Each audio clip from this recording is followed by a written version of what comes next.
In 2025, agencies are under pressure to enforce cybersecurity rigor across the board.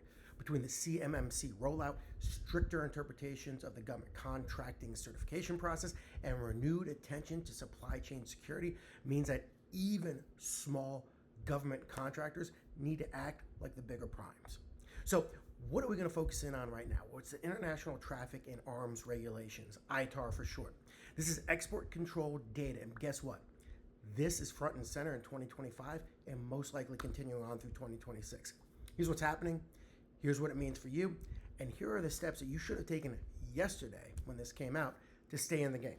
So let's first get into what the International Traffic in Arms Regulation, ITAR, controls. Well, it's looking at the export of U.S. defense-related materials. It's everything from aircrafts to schematics to software code.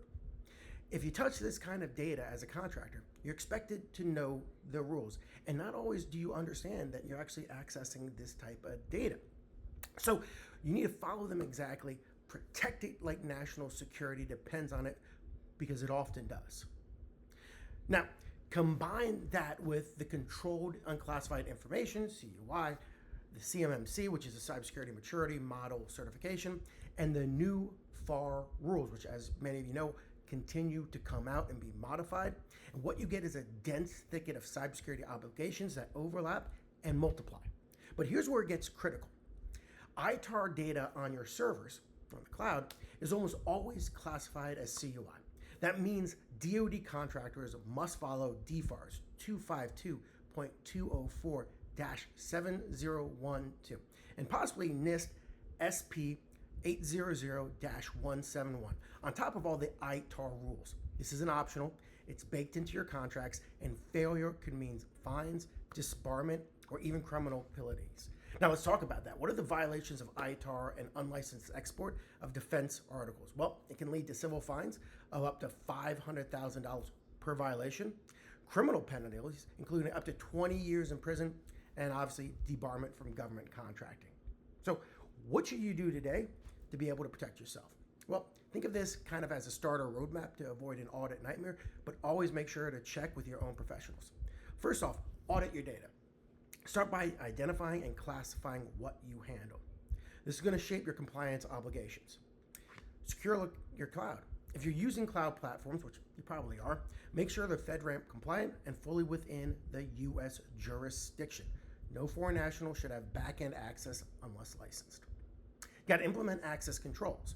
Restrict ITAR-related data to U.S. personnel. This includes remote teams, third-party developers, and even interns.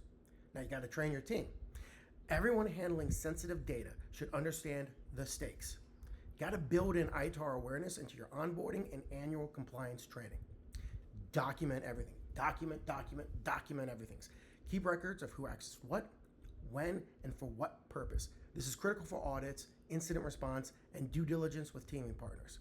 And lastly, keep up with the changes that are actively going on in the acquisition world inside of the federal government.